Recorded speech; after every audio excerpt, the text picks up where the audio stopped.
conseillère entreprise. Pardon, excuse-moi, j'enregistre, j'avais oublié du coup.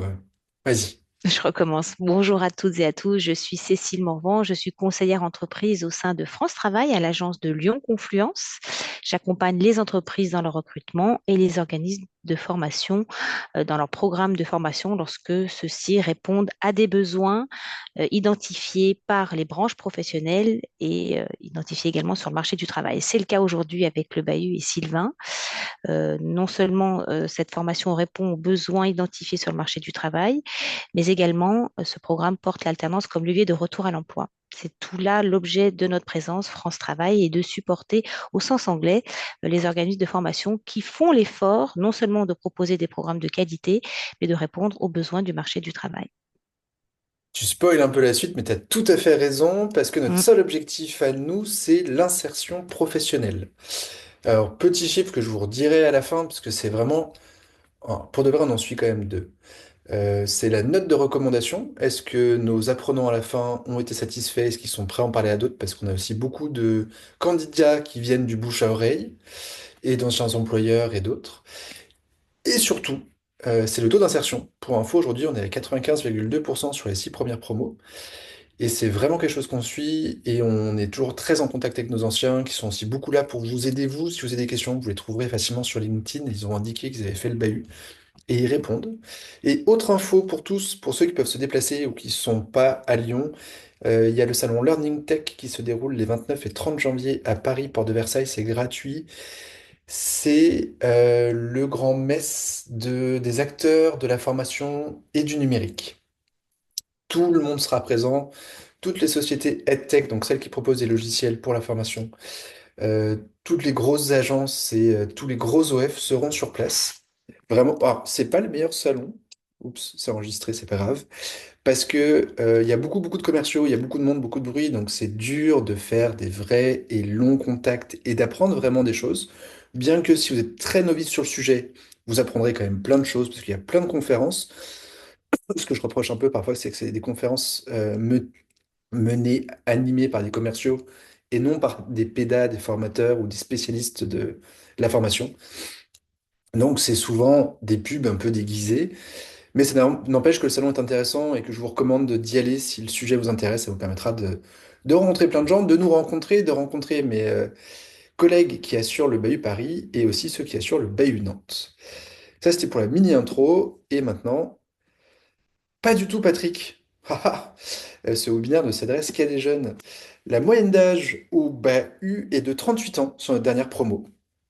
Et donc nos apprenants vont de 25 à 56 ans, je crois, la personne la plus âgée qu'on ait eue, ou peut-être un peu plus. Donc non, plutôt pas les jeunes. On ne prend pas les gens qui n'ont pas du tout d'expérience professionnelle parce que on n'a pas le temps de tout revoir, qu'on va vous donner une expertise technique sur un des aspects, mais qu'on va bénéficier aussi de tout votre parcours, toute votre expérience pour vous trouver un employeur et pour vous garantir une insertion réussie. On est plutôt spécialiste de la reconversion. Je vous partage mon support, ce sera encore plus clair. Hop, je suis pas sur la bonne page, elle est là. Et donc, on va parler de ce métier, alors excusez-moi pour l'anglicisme, de Digital Learning Manager. Est-ce que c'est vraiment un métier d'avenir? Je vous raconte un peu l'histoire. Moi, j'ai créé l'agence Sido, SYDO, qui a produit les vidéos Dessine-moi l'écho. Pour ceux qui ont déjà vu Sido avec une petite main qui explique l'économie, ou qui rédige le magazine Sidologie sur l'innovation pédagogique. Ça fait 16 ans, et il y a 5 ans bientôt, des clients nous demandaient de recruter nos salariés en mode régie, location ESN pour les aider à mettre en place une solution de formation à distance et de créer des contenus pour former à distance. Sauf que nous, c'est pas du tout notre modèle, on travaille au projet, on ne loue pas nos salariés. Et là, j'ai eu un tilt, moi je rêvais de créer l'école dans laquelle j'aurais aimé être étudiant. Ça faisait un moment que j'avais écrit ça, et là je me dis, bah, c'est l'occasion, on va former des mini-sidos. Voilà comme ça a débuté, voilà comment j'ai pris contact avec France Travail en me disant, j'ai des employeurs. J'ai un programme parce que c'est notre métier et c'est des vrais pros qui vont venir former. C'est pas des profs qui ont appris ça il y a 30 ans et qui viennent encore expliquer ce qu'ils ont appris il y a 30 ans. Non, c'est des gens qui font ça au quotidien, avec du cas pratique, très opérationnel. Et je leur garantis un job. Est-ce qu'on peut bosser ensemble? Voilà comment on a démarré. Surtout qu'on s'est rendu compte qu'il y avait pas mal d'offres d'emploi pour des digital learning managers. Alors, je vais essayer de le définir un peu plus juste après. D'offres d'emploi où des employeurs demandent des gens qui savent faire et qui ne trouvent pas ces profils sur le marché. À l'époque, il y avait peu de formations initiales proposées. Aujourd'hui, il y en a plus. Néanmoins, il y en a peu qui sont très opérationnelles et qui sont uniquement concentrées sur l'insertion. Pour autant, la formation est un enjeu RH stratégique pour les entreprises. C'est devenu ultra stratégique pendant les années Covid parce qu'il fallait quand même former ses salariés même à distance et que former à distance, c'est pas du tout la même chose que former en présentiel. En ce moment, on revient un peu en arrière, mais c'est plutôt très positif.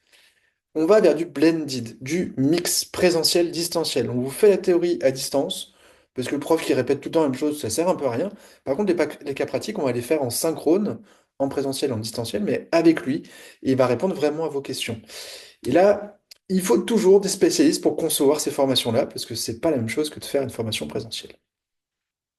Et il y a plein d'acteurs et de tech. Alors, il y en avait quasiment un par jour qui sortait avant pour créer des animations, des quiz en ligne, du WooClap, du Kahoot, du 360 Learning, du RiseUp, du Sphere, enfin, il y en a plein, du Global, vous en verrez plein. Mais avec l'IA, maintenant, ça a doublé parce que la formation et l'éducation est vraiment très impactée par l'IA, plutôt positivement et qui sort plein d'outils très intéressants pour créer des contenus de formation avec IA. Attention, c'est pas toujours parfait, il y a des hallucinations, il y a des erreurs, mais on vous montrera ça au bahut pour savoir quand utiliser l'IA à bon escient, avec efficacité, avec esprit critique et avec conscience. Se dire, bah tiens, est-ce que j'aurais pas pu le faire moi? Est-ce que ça aurait pas été plus efficace? Et quel est l'impact pédagogique de faire tous ces petits outils, de faire toutes ces images? Est-ce que ça apporte vraiment quelque chose? Qu'est-ce qui se cache derrière le métier de Digital Learning Manager? Un peu tout ça. Un peu responsable d'ingénierie pédagogique. En gros, il y a un labo pharma, Sanofi, qui a inventé une nouvelle molécule pour lutter contre le cancer de la vessie. Et il faut que tous ces visiteurs médicaux, mais il faut que ces salariés, et il faut aussi que les médecins qui vont prescrire cette molécule comprennent cette molécule, comprennent les tests qui ont été effectués, comprennent les modes d'application, la posologie, et comment on s'en sert. Enfin, pas que comprennent, qu'ils apprennent et qu'ils soient capables d'en reparler à d'autres. C'est là qu'intervient l'ingénieur pédagogique.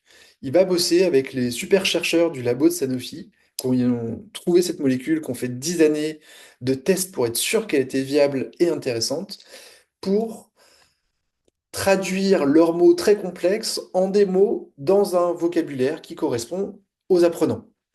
Pas très complexe si c'est pour l'interne de gens qui ne connaissent pas, un peu plus complexe si c'est des médecins qui ont déjà des bases en médecine, évidemment. Et d'imaginer le parcours, les modules. Est-ce qu'on c'est tout en ligne? Est-ce que c'est une application sur téléphone? Est-ce que c'est une interaction en live avec un support papier? Est-ce que c'est un jeu? On peut imaginer, est-ce que c'est un bouquin? On peut imaginer plein de choses, mais c'est lui qui va imaginer ça, ou qui va multiplier les types d'applications de solutions pour s'assurer qu'à la fin, les gens aient compris et appris et sont capables de retransmettre l'information. Un digital learning manager, c'est aussi un learning designer. C'est quelqu'un qui va concevoir jusqu'au bout, qui va réaliser concrètement et même graphiquement les supports. Il y a plein d'outils aujourd'hui qui peuvent vous aider. Il y a Figma, il y a Canva, il y a Gamma pour faire des supports de présentation. Même si vous n'avez pas des grandes compétences techniques, vous pouvez faire des choses jolies. Et ça, on vous apprendra à le faire. Vous aurez des cours de dessin, plus des cours aussi d'UI, d'interface, comment créer une interface qui donne envie d'apprendre et qui est efficace. C'est aussi concepteur pédagogique multimédia parce que votre boulot est d'être beaucoup en back-office pour créer des supports, pour créer des contenus. Et ces contenus sont souvent numériques. Vous n'animez pas de formation en tant que Digital Learning Manager ou très peu.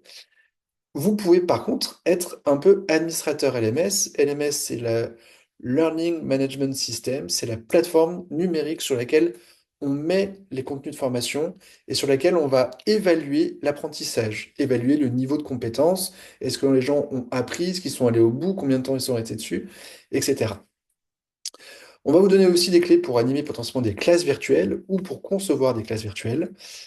Vous pouvez aussi être amené à être responsable de formation tout court et créer de l'ingénierie de présentiel, de blended ou distanciel. Gérer aussi un peu la partie administrative qui est derrière.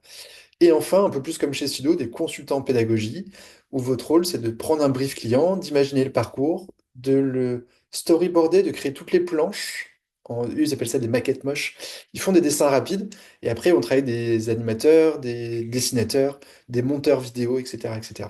Mais eux, techniquement, C'est des pros de l'écriture, c'est des pros de la synthèse, c'est des pros de la compréhension de sujets complexes et de savoir comment les transmettre. Mais voilà un peu tout ce qu'il y a derrière. Et c'est pour ça qu'on a utilisé un terme anglophone, parce qu'en fonction de vos parcours à vous, en fonction de vos compétences que vous avez déjà, et en fonction des missions qu'on va vous proposer, vous aurez plus ou moins un de ces rôles-là. Alors je vois qu'il y a des questions à côté. Je vais aller regarder ce que vous me demandez quand même, s'il n'y a pas des choses importantes auxquelles je peux répondre tout de suite. Ça, c'est OK.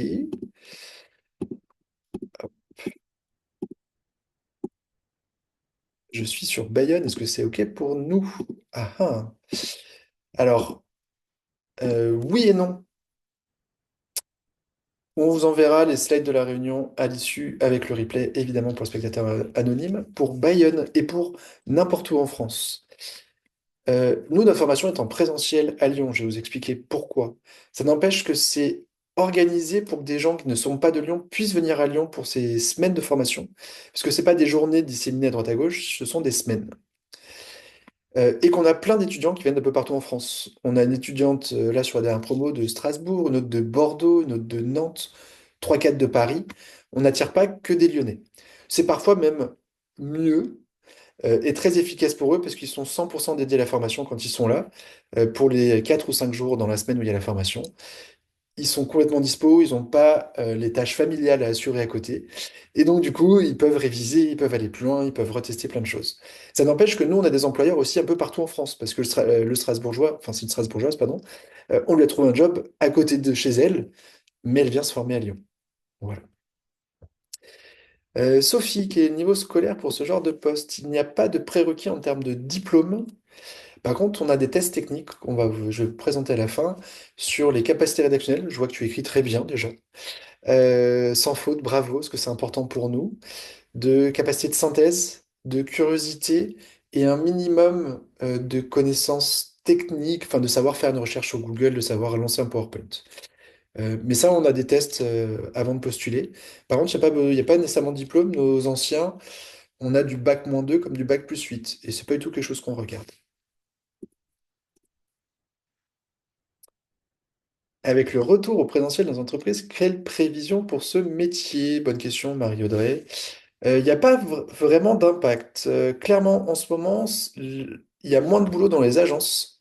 Les grandes entreprises sous-traitent un peu moins, externalisent un peu moins, ont constitué leurs propres équipes. Pour autant, les grandes entreprises recrutent toujours beaucoup, les organismes de formation aussi, les universités aussi, et les PME et industries commencent à s'y mettre. C'est pas parce que les gens sont en présentiel qu'on va pas leur créer du distanciel pour se former. Parce que ça peut être plus simple, ça peut être du snack, c'est-à-dire que c'est des formations de 5 minutes, 10 minutes par jour. On ne vous fait pas déplacer, on ne vous coupe pas votre journée de travail, on vous permet d'apprendre différemment au moment où vous avez envie dans votre journée, alors toujours dans votre temps de travail, ça c'est important. Mais c'est aussi plus facile à dupliquer à 1000 personnes. Je sais pas si tu veux former tous les conseillers entreprises de France Travail, il y en a énormément sur le territoire, ils sont tous en présentiel. Eh ben, il n'y a rien de mieux qu'une formation distancielle synchrone ou asynchrone, synchrone en live ou asynchrone, qui a été enregistrée et qu'on peut regarder quand on veut, pour les former sur un nouveau point technique, sur une nouvelle loi, sur une nouvelle règle, sur un nouveau type de financement.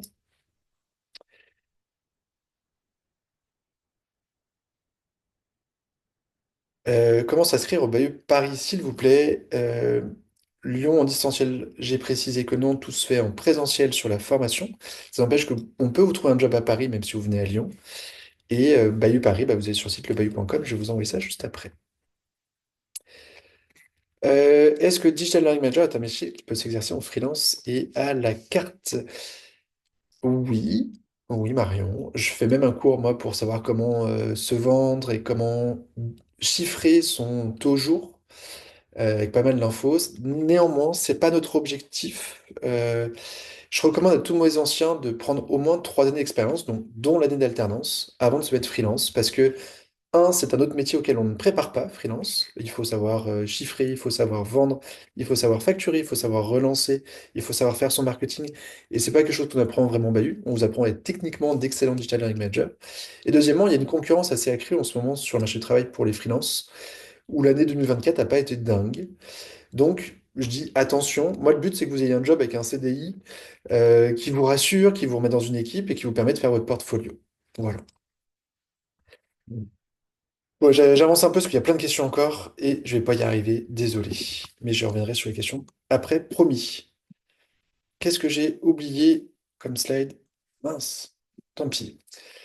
Ce qui est important en tant que Digital Learning Manager, c'est d'être curieux et de se passionner de tout. Vous pouvez t'amener à créer une formation pour expliquer les nouveaux trains d'atterrissage des avions Airbus ou de la nouvelle maintenance des pneus des avions Airbus.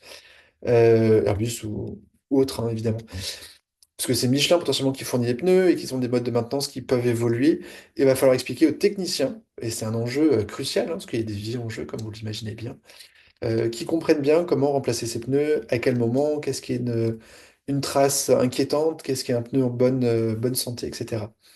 Moi, ça, franchement, ça m'éclate. Une des formations où je me suis le plus amusé, c'est une formation sur les couvertures de toit. Maintenant, je m'amuse à regarder à chaque fois quel type de toit il y a, quel type de tuiles ou autres ont été mises et pourquoi, par rapport à la neige, par rapport à la pluie, par rapport au soleil. Et je trouve ça, moi, génial d'apprendre tout le temps. Mais vous avez peut-être aussi créé une formation sur la dernière assurance tout risque vendue par le LCL et que tous les banquiers doivent la comprendre pour la proposer à leurs clients. Vous pouvez aussi créer une formation sur la négociation, mais comme sur... qu'est-ce qu'on a comme formation qu'on a fait faire dernièrement, un peu marrant? Alors, marrant, pas du tout. Sur la leukodystrophie, qui est une maladie assez terrible et handicapante. Et l'objectif, c'était d'expliquer aux parents l'impact sur la famille quand un enfant est atteint de leukodystrophie et comment accompagner son enfant à moins mal vivre sa maladie. Mais on a aussi expliqué comment traiter ou dépollutionner, je sais pas si ça se dit, traiter la pollution de lacs quand on y a jeté des armes, parce que post-Seconde Guerre mondiale, on avait des surplus d'armes et qu'on a jeté ça dans la flotte. Et qu'on retrouve des bombes, des grenades, des fusils et même des gaz dangereux dans le Rhône, dans le lac Léman. Comment on fait pour récupérer une bombe et pour enlever la pollution liée à ça? Voilà par exemple ce sur quoi on a fait travailler nos étudiants récemment. Mais donc, il faut être capable de se passionner de tout. Et oui, vous pouvez avoir, vous, des passions perso, mais on ne peut pas toujours vous trouver un job sur votre passion perso. Et parfois, en plus, on n'est pas toujours le meilleur quand on connaît déjà un sujet pour le transmettre. Parce qu'on a plein de biais, parce qu'on a plein de choses qui nous sont évidentes et qu'on n'arrive plus à expliquer simplement à quelqu'un qui ne connaît pas du tout comment apprendre toutes ces étapes-là. Ensuite, il va falloir convaincre, parce que votre expert, bah, il n'aime pas les jeux, il faisait pas comme ça avant, lui avant, il apprenait le par cœur, et c'est comme ça qu'on apprend. Bah, il va falloir lui expliquer qu'il y a d'autres méthodes. On va vous apporter un peu des éléments de science cognitive, ce que dit la science aujourd'hui sur comment on apprend, sur le cerveau, sur quelles sont les motivations, comment on va développer les motivations de l'apprenant, et comment on va aussi créer un cadre qui favorise l'apprentissage. Et elle va vous apprendre à faire la vidéo, du jeu et d'autres choses. Mais c'est parfois un peu hors cadre. Pourtant, scientifiquement, ça a été démontré que ça fonctionnait. Mais il va falloir réussir à convaincre et à rassurer. Et enfin, nous, on va vous apprendre à faire du luxe, des super contenus un peu fous avec de la formation, avec des vidéos interactives, avec des chatbots qui permettent de répondre aux apprenants à toute heure du jour et de la nuit, avec des choses qui sont canons. Malheureusement, il n'y a pas toujours le budget pour faire tout ça. Une formation d'une heure à digitaliser, ça vaut entre 10 000 et 200 000 euros. Tout dépend le niveau d'interaction qu'on met dedans. Tout dépend le type d'outil qu'on utilise et tout dépend ce qu'on crée pour atteindre ces objectifs d'une formation d'une heure efficace. Et malheureusement, dans pas mal de boîtes, bah, parfois on n'a pas le temps et il faut faire aussi au plus efficace et au plus simple. Et vous pouvez dire, ah non, mais là, je sais que j'aurais pu faire mieux, mais bon, il faut accepter ça. Il faut accepter le cahier des charges, les contraintes associées, dire, bon, bah, ok, j'ai qu'une semaine pour digitaliser cette heure de formation. Comment je fais au mieux pour que les apprenants passent quand même un bon moment sur la formation et qu'ils aient acquis les compétences? Nous, vous apprendra à faire plutôt le 100 000. Mais en sachant faire du 100 000, vous saurez faire du 10 000. L'école, donc, elle a été créée en septembre 2020 à Lyon. On a 8 promos. La huitième se termine là en février. La neuvième débute en mars. Et ça a toujours été sur les trois mêmes principes. Un, on ne prend pas nécessairement tout le monde parce qu'on veut s'assurer que vous ayez bien un job à la fin, que ça puisse vous plaire, que ça puisse vous correspondre, que vous vous sentiez bien et que vous ayez les quelques prérequis. dont je vous ai parlé tout à l'heure, mais que je vais vous représenter après, pour atteindre ces objectifs-là. Donc nous, on identifie des profils. Ensuite, on vous aide à trouver ou on trouve pour vous une structure d'accueil, un employeur qui vous prend en alternance en CDD ou en CDI. À l'issue de l'alternance, 75% de nos étudiants restent chez leurs employeurs. Et les autres, souvent, c'est qu'ils se sont fait chasser, qu'ils ont trouvé par eux-mêmes, qu'ils ont voulu changer d'univers, mais ils trouvent dans les 2 mois. Alors, attention, il y a des sujets de salaire. Si vous visez 50 000 euros à la sortie du bahut, ça va être compliqué. Le salaire moyen, je vous le redonnerai après, c'est 36 000 euros, 36 500 euros après l'année d'alternance. Mais ça va de 28 000 à 52 000. Parce que bah, vous travaillez dans une petite asso qui fait du 4 jours et demi par semaine, qui vous donne plein de liberté et fait que vous travaillez sur votre sujet de passion, bah, parfois vous serez moins bien payé que quand vous allez travailler chez, je sais pas, L'Oréal, Total ou LCL. Euh, Ça va aussi dépendre de vous, votre expertise. Alors, je crois que le record qu'on ait eu post-bahut, c'est 64 000 euros. Plus payé que moi, je trouve ça ouf. Trop bien. Euh, mais parce qu'elle avait une vraie expertise d'interculturalité et d'international. Elle travaillait chez Veolia et elle était capable de traduire une formation en chinois, anglais, espagnol, portugais, mais surtout en adaptant et en s'assurant que tous les signes, tous les mots, toutes les interactions soient comprises et apprises par tous. Parce que, vous le savez peut-être, un pouce comme ça ne veut pas dire la même chose en Chine qu'en France. Donc il faut faire attention à tout ça, elle était experte de ça. Donc plus vous êtes experte sur certains sujets, ou plus vous connaissez un métier, plus le salaire peut être élevé, évidemment. Et après, il faut aussi avoir un peu de chance, il faut aussi un peu négocier, il faut tomber sur le bon employeur, enfin, vous savez ce que c'est.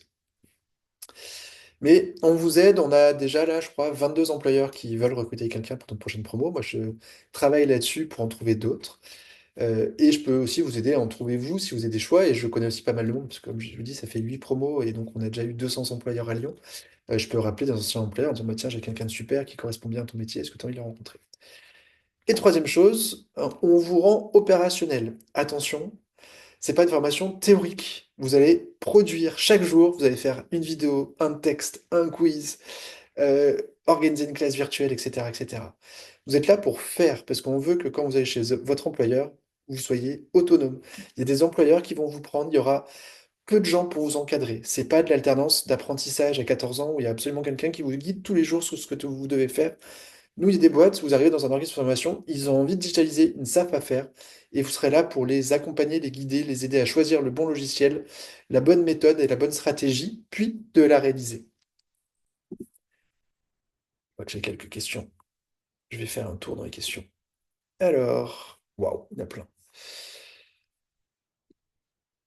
Est-ce que le mécénat de compétences, ça peut aider pour ce métier? Est-ce que des cours pour des assos, Olivier?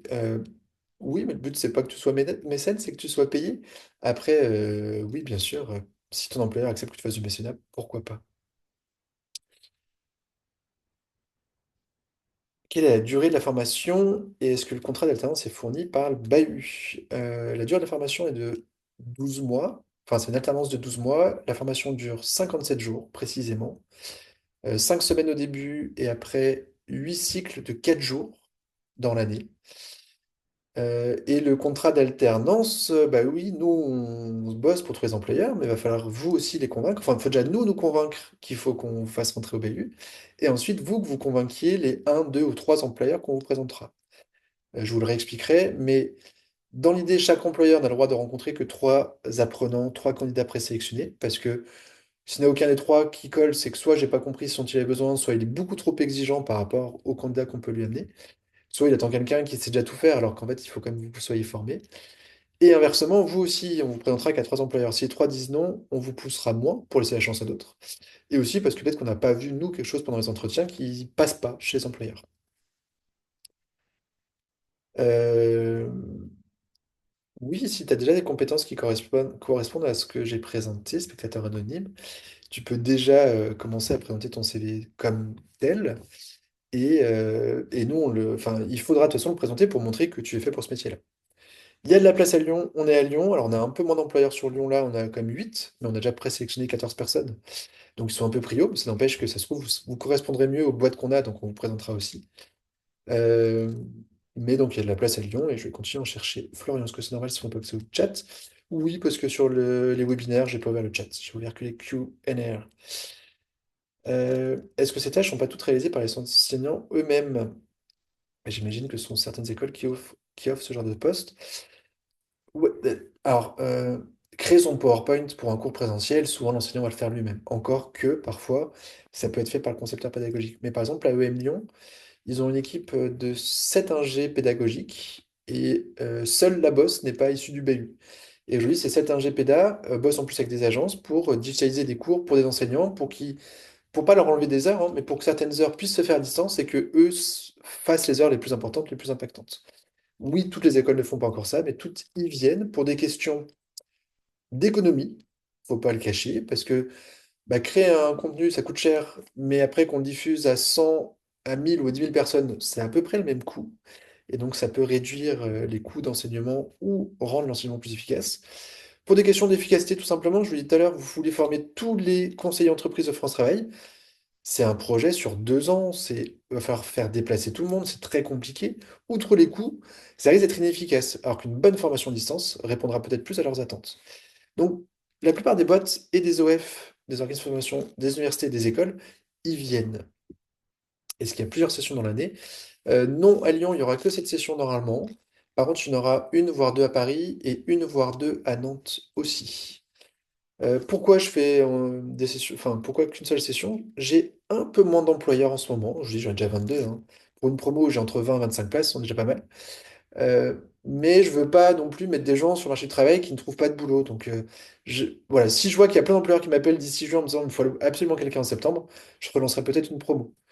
Et aussi en question de fatigue pour nous, où c'est un boulot de dingue hein, d'accompagner 20 à 25 adultes en reconversion et qu'on n'est pas surhumain, que je me suis fatigué fin 2024, on en a fait beaucoup, beaucoup, et que là on essaye de faire ça aussi pour nous, nous éclater, parce que c'est super important.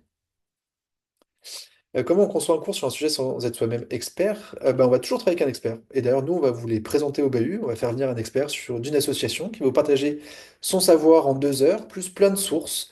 Il va falloir plonger dedans. Donc, on va falloir devenir expert du sujet sans l'être à la base.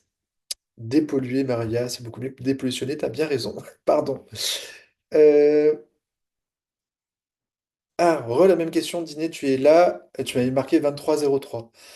Est-ce qu'on peut accéder à la formation en sachant que je serai à l'étranger du 6 février au 23 février? Bah, pas simple, parce que du coup, il reste plus qu'une semaine entre le 25 février et le 3 mars pour trouver des employeurs. Le processus de recrutement, nous, il est assez rapide, hein. Tu peux aller sur le site, candidater. Ce qui peut être plus long, c'est le matching avec les employeurs, parce qu'il faut qu'on trouve le bon employeur, il faut que tu cales un rendez-vous avec lui, il faut que tu le rencontres, potentiellement ton manager, puis le boss de la boîte et que ça peut être un peu long. Pour le 3 mars, ça peut être compliqué. Ça se tente. Tu m'as précisé que tu étais jeune. J'ai quelques contrats d'apprentissage d'employeurs qui ne peuvent prendre que des contrats d'apprentissage, notamment par exemple au ministère de l'Agriculture. Ils ne peuvent prendre qu'un contrat d'apprentissage, ils veulent absolument quelqu'un au bahut.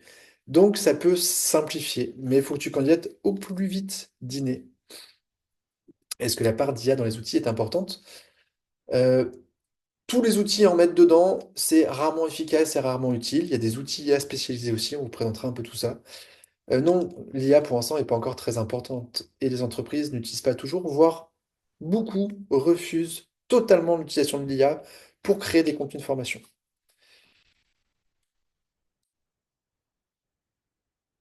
Blablabla. Combien de personnes prêtes à promo? Entre 20 et 25 normalement. Est-ce que j'ai contact avec les employeurs nantais? Oui. Marie-Audrey, est-ce que la recherche d'entreprise un combo BU et non l'apprenant? Un, tu ne démarreras la formation que si tu as signé un contrat de travail. Donc, tu ne seras pas en train de te former et de chercher une entreprise en même temps. Je suis totalement d'accord avec toi. C'est inefficace, improductif et ça rajoute un stress fou qui fait que soit tu n'arrives plus à écouter, soit tu n'arrives pas bien à chercher du boulot, c'est l'enfer. Par contre, moi, je vais faire tout ce que je peux et je fais un énorme taf pour vous aider à trouver un employeur. Mais si vous m'aidez, c'est encore plus simple parce que je vous donnerai des techniques pour aller en chercher certains. Je vous aiderai à faire des posts LinkedIn pour attirer des employeurs à vous. Par exemple, là, sur ma dernière promo IA, j'ai fait un post pour Fabien qui a généré 3500 likes et 13 entretiens.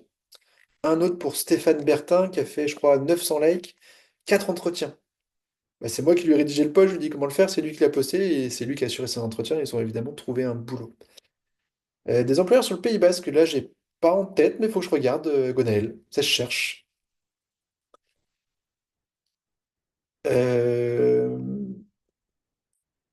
Alors, tu es proche de la retraite, spectateur anonyme. Est-ce que cette formation peut être pour toi vu ta situation?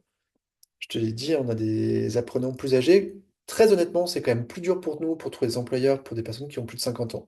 Ça se trouve, on en a à chaque promo et en plus, ça se passe très bien. Donc, on a plein d'exemples à montrer et à donner aux employeurs. Mais c'est parfois un peu plus dur. Donc, je vais aussi m'appuyer sur ton réseau pour que tu m'aides aussi pour trouver un employeur.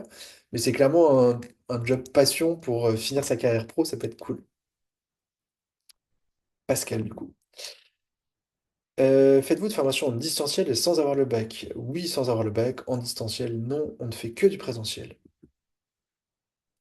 Oh, Patrick, tu as une formation de dev web carrément canon parce que tu peux justement être un peu plus administrateur LMS et j'ai pas mal d'employeurs qui recherchent ces compétences-là. Donc oui, ça peut être un vrai plus de maîtriser un peu le web pour faire Digital Learning Manager. Il n'y a pas de limite d'âge d'accès. Comment candidater? Bah, vous allez sur le site le-bayou.com et vous verrez toutes les infos. Est-ce qu'il y a des employeurs en Haute-Savoie et dans l'Ain? Oui. Est-ce qu'il y a une note de transfert à Lyon par France Travail? Parce qu'il n'y a pas de distanciel. Oui, France Travail peut vous aider en fonction de votre indemnité, euh, de l'indemnité que vous touchez. Si elle n'est pas trop élevée, il y a des aides pour le déplacement à la formation et l'hébergement et même la bouffe. Euh, à voir avec votre conseiller. Nous, on vous guidera aussi. On a tous ces éléments-là, on vous les enverra si besoin. Et indiquez-le nous dans l'entretien, on vous passera toutes ces infos. Franchement, France Travail fait un job de ouf pour vous faciliter votre conversion.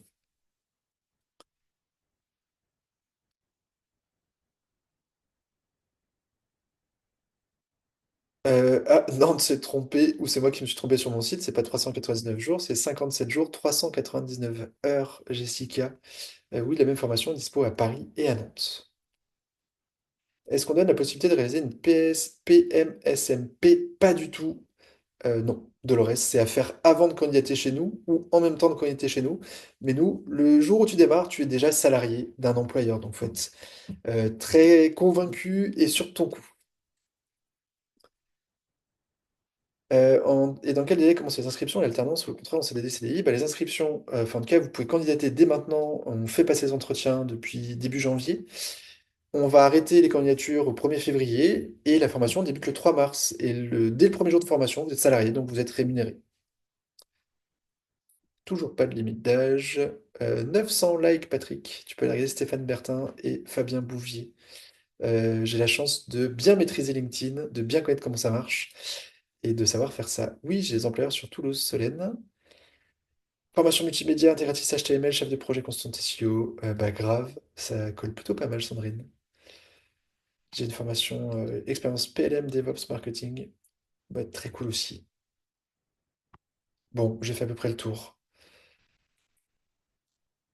Oui, Gwenaël, tu as raison. Les aides de mobilité de France Travail ne sont accordées qu'aux personnes qui touchent peu d'ARE.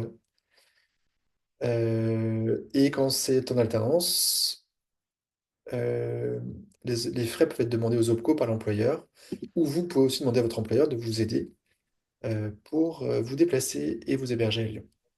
Oui, Alors, je Cécile, vais intervenir parce que il faut quand même être précis dans ce qui est tout à fait. écrit et les réponses que l'on donne. Alors, ce qui touche très peu d'ARE, effectivement, c'est jusqu'à l'ARE minimale. Euh, et quand c'est pas en alternance, eh bien si, parce que l'alternance est un contrat de travail. Donc, il peut être signé en CDD ou en CDI. Et là, dans le cadre de l'aide à la mobilité, et si on en remplit évidemment les conditions, on peut tout à fait mettre en place cette aide à la mobilité. Alors, il y a effectivement, dans certains cas, cette demande de frais demandée aux OPCO, mais on prend toute la place derrière nous pour enfin, intervenir si l'OPCO ne l'est pas, mais ce n'est pas la première intention. Donc, le contrat en alternance est un contrat de travail et donc on peut mettre en place cette aide à la mobilité qui comprend effectivement les frais de déplacement, frais d'hébergement Et là, je vous inviterai, moi, à partager votre projet professionnel avec votre conseiller ou conseillère référente. C'est important que ça puisse s'inscrire dans votre dossier et qu'on puisse vous informer de vos droits. Dans votre espace personnel, vous disposez aussi de simulateurs et qui prend en compte le type de contrat aussi. Donc voilà, donc de toute façon, pour bénéficier de vos droits, être informé, c'est la première chose à faire. Et votre contact privilégié, c'est votre conseiller référent. Je vais vous mettre dans le chat, mais apparemment, tout le monde n'a pas accès au chat. Sur les liens sur les Euh, aides à la mobilité. Alors, Toi, est-ce tu peux qu'il y a le un... mettre, eux le verront, mais eux peuvent pas écrire dedans. D'accord, ok. Donc, je vais vous mettre les liens, mais de toute façon, la clé Et je d'entrée, vous c'est les votre mettrai, conseiller. moi, dans le replay. Comme ça. Ok. Quelle est notre approche PEDA? En gros, vous apprendre à concevoir et réaliser un dispositif de formation multimodal de A à Z avec plein d'outils, avec savoir communiquer dessus, savoir marketer un peu votre offre. On va vous apprendre à piloter des projets de formation, de l'analyse des besoins auprès de l'expert jusqu'au bilan final de ce que les gens ont appris ou pas, et d'identifier les bons outils, les méthodes qui fonctionnent pour former avec un regard critique. Je le répète, c'est super important. On n'est pas universitaire dans notre approche. Et donc, on est très dans la pratique. On va vous donner des bases théoriques, évidemment, au début. Mais vite, on va rentrer dans la pratique et dans la technique, avec plein d'ateliers de prise en main des principaux outils du marché qu'on vous a négocié. On vous ouvrira des licences gratuites pendant toute la formation pour que vous puissiez vraiment pratiquer dessus et pas seulement je l'ai vu sur un PowerPoint, je sais que ça existe. Non, tu vas intégrer des contenus dans 360 Learning, dans RiseUp ou dans Moodle. Tu vas créer sur Genially et sur Storyline. Tu vas faire de la vidéo, tu vas faire du podcast, tu vas faire plein de choses. Chaque semaine, en gros, tu auras des productions à réaliser et à nous rendre qui seront évaluées. Alors, on ne note pas comme à l'école. On t'indiquera les éléments qui sont pour nous acquis et ceux encore à acquérir. Et toujours, ce sera des vrais projets. C'est pas les mêmes cas à chaque promo. On trouve des nouvelles assos, des nouveaux sujets pour que ce soit stimulant pour toi, pour que tu apprennes des nouvelles choses et que ce soit stimulant pour nous aussi. Un qui était marrant, on avait créé des contenus pour former au euh, chess boxing. C'est un sport qui a été inventé par Enki Bilal dans une bande dessinée et qui est vraiment pratique aujourd'hui, c'est de la boxe et des échecs. Et donc là, nous, il a fallu créer un contenu pédagogique pour expliquer aux collégiens comment jouer aux échecs, parce qu'ils avaient tous envie d'aller boxer, mais que bah, il faut faire un round de boxe, non, c'est d'ailleurs un round d'échecs, un round de boxe, 3 fois de suite, pour identifier le gagnant. Donc on a créé un jeu pour apprendre à jouer aux échecs. C'était vraiment trop cool à faire. Et à la fin, vous terminerez par un projet final ou pareil, c'est nous qui vous trouverons un sujet et pour que vous ayez tous la même chose, tous le même intervenant, le même expert, et que vous créiez un vrai contenu de formation complet. Et c'est là-dessus qu'on vous dira si vous avez acquis les compétences qu'on attendait de vous. Je vous montre un tout petit bout de vidéo. Ça, par exemple, ça a été produit par notre étudiant, 100% à la main sur PowerPoint. Préparer une thèse. Le premier pas professionnel dans la vie de chercheur, c'est de réaliser une thèse. Pendant 3 ans, on travaille sur une problématique. Donc, il y a un chercheur qui était venu expliquer comment on faisait. Et là, c'est Rémi qui parle et qui a tout fait. Les dessins, il est prof à la base, lui, enseignant. Donc, rien à voir enfin, avec l'animation vidéo et le graphisme. Mais regardez comme c'est Vous l'avez beau, comme compris, c'est cool. hypothèse, Et c'est fait sur PowerPoint. En plus, je trouve ça dingue. Moi, je trouve ça expérimenter, extraordinaire ce qu'il a produit. Bon, préparer. tais-toi. Ça, c'est un super jeu. Alors, il marche plus. Là, il faut que j'arrive à remettre le lien. Je vous le remettrai dans le, pour savoir quel verre choisir pour un barman en fonction de la commande du client. Et c'était pour le CFA de la gastronomie à Lyon, qui formait des futurs serveurs. Et donc connaître ces 12 verres-là en fonction de la commande. C'était génial. Le jeu était un peu dur et très marrant. Et fait sur Storyline à 100%. Et là, lui, Benjamin, était manager d'une équipe de réparateurs de store. Autant vous dire, et bac 0, bac -2.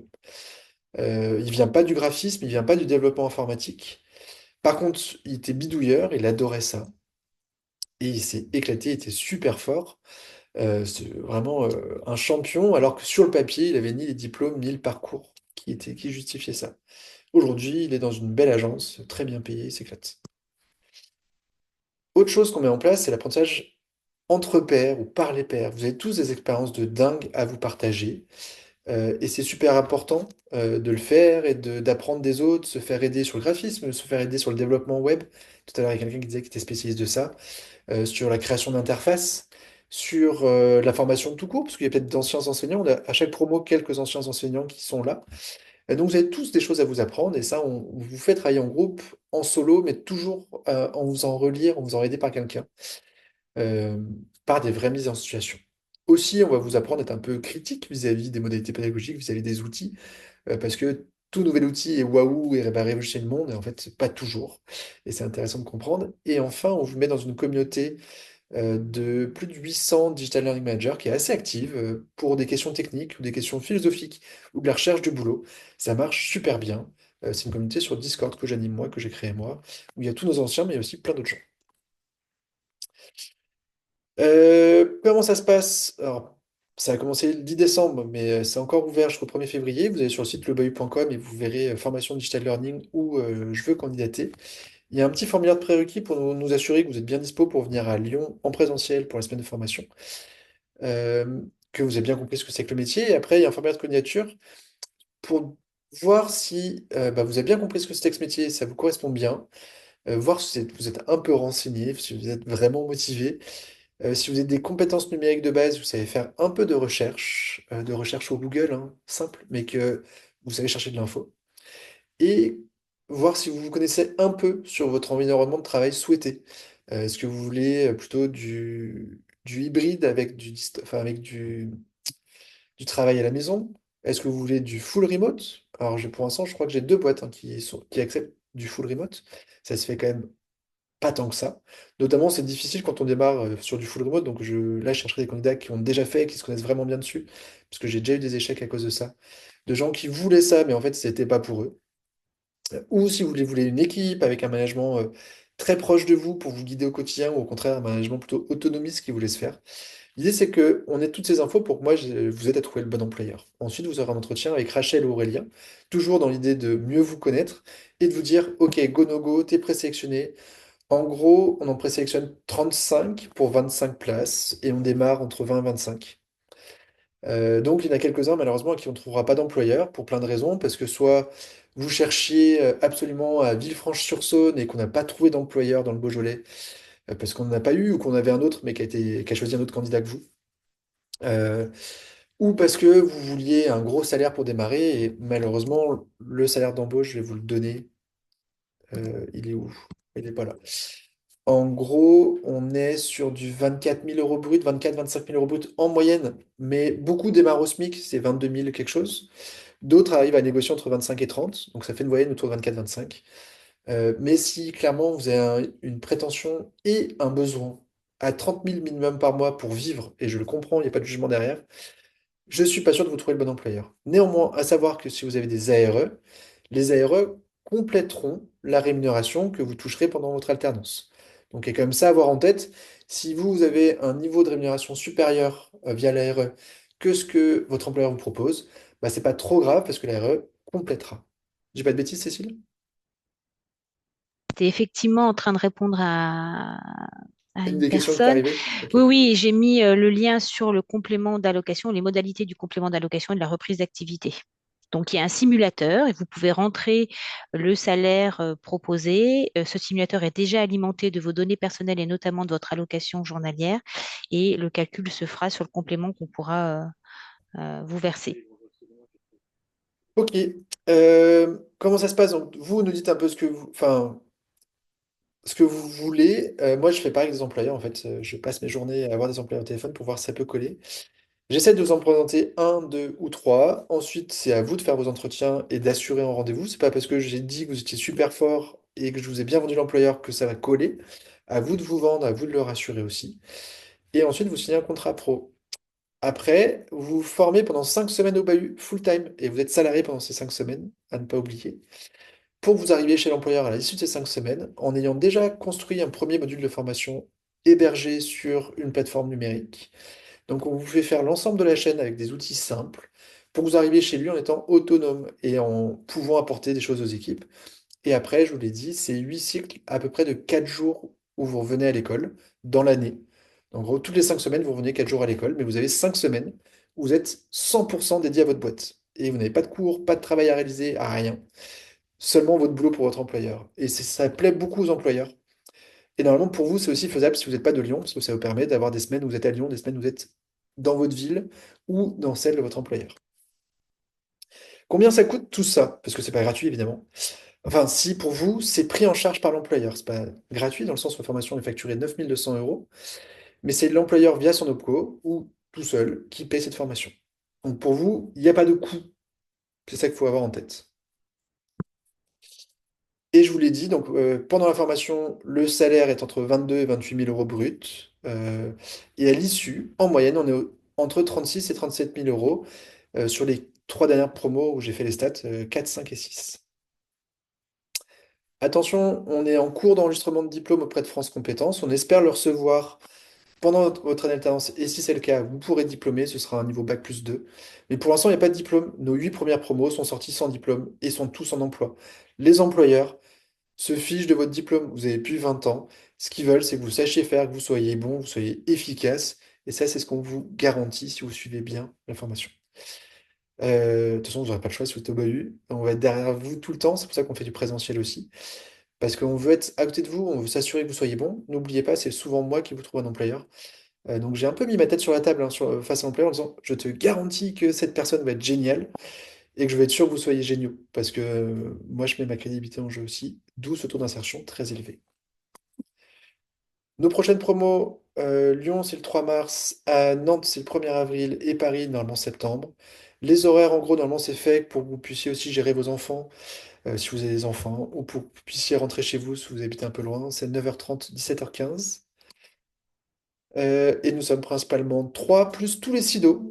SIDO, c'est une vingtaine de salariés. C'est eux qui seront aux intervenants, ceux qui viendront. Il y a du développeur, il y a du dessinateur, il y a du monteur, il y a de l'animateur vidéo et plein de chefs de projet en pédagogie.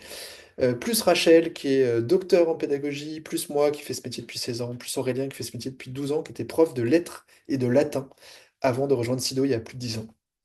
Voilà un peu l'équipe PEDA. Plus tout le réseau dans lequel on vous met et on fait venir les meilleurs spécialistes pendant toute la formation.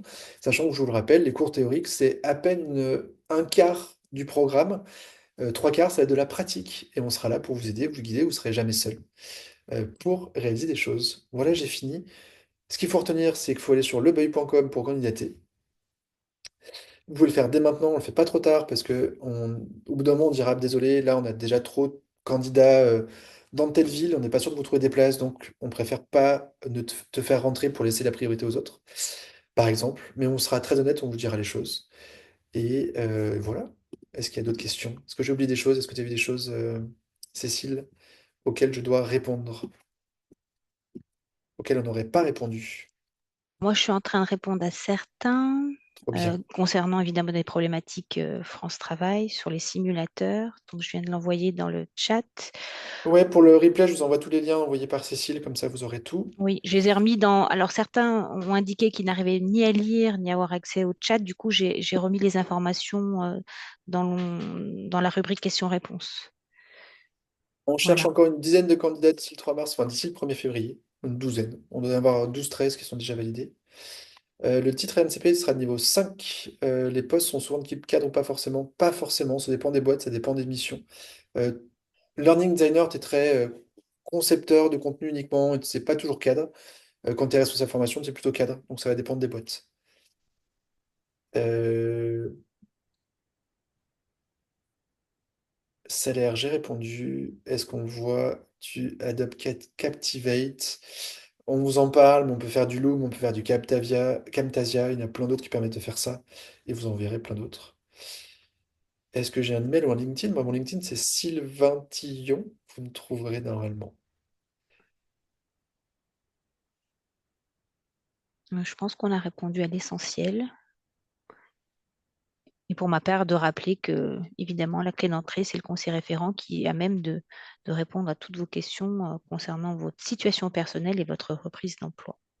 Tout à fait. Lucas, oui, ton profil de curieux, sans formation, mais déjà quelques compétences dans l'IA, peut coller tout à fait.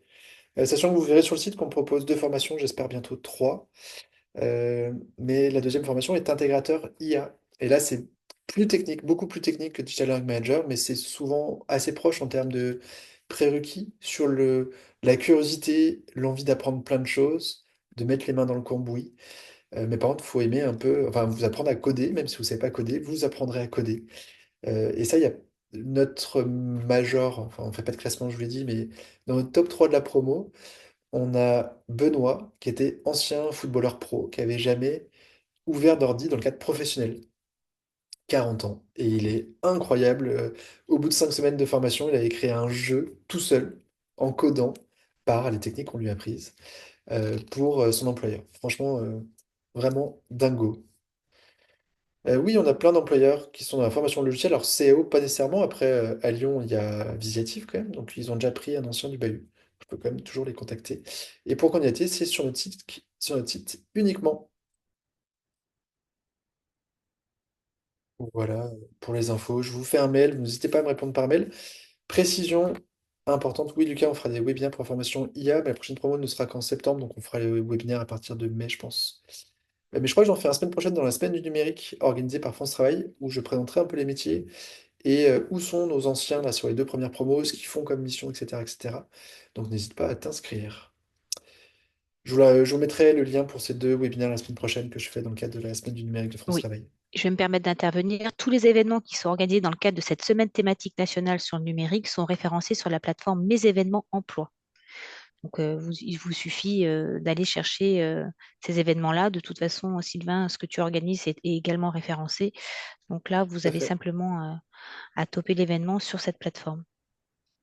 Et oui, Morgane, on est bien uniquement sur la création de contenu pédagogique et pas sur l'enseignement directement. Ça n'empêche que dans certaines boîtes, on peut vous demander d'enseigner un peu, mais ça va souvent enseigner aux experts comment utiliser et comment créer des contenus. Mais on ne vous demande pas d'avoir d'expertise sur un sujet. Et on ne vous forme pas à savoir animer un présentiel. On vous forme à concevoir un présentiel, limite à écrire les blagues du formateur, mais pas vous à être face à une classe, poser votre voix, etc., etc. Voilà. Merci à tous, merci beaucoup Cécile. Il y a eu plein plein de questions, c'est génial, parce que de 84 questions, on essaie de répondre au max. Si, ce que je voulais vous dire, je réponds aux questions par mail, on ne fait pas d'entretien téléphonique avant que vous ayez candidaté. Comme vous le voyez, on reçoit pas mal de demandes. Il y a plein de questions. On a déjà répondu à plein de questions, donc par mail pour nous c'est facile. Mais on est une petite équipe de 3 et on doit avant tout placer nos candidats chez les employeurs. Et on ne peut pas répondre à des gens qui sont juste curieux. Donc on vous répond par mail et moi je fais ça souvent la nuit parce que c'est le seul moment où je trouve un peu de temps. Et en journée, on n'a pas beaucoup pour répondre au téléphone. Donc soit on fait des webinaires comme ici pour répondre à un max de choses, soit par mail. Merci à tous, merci Cécile et à Avec très plaisir. bientôt. Merci à tous. Au revoir. Au revoir.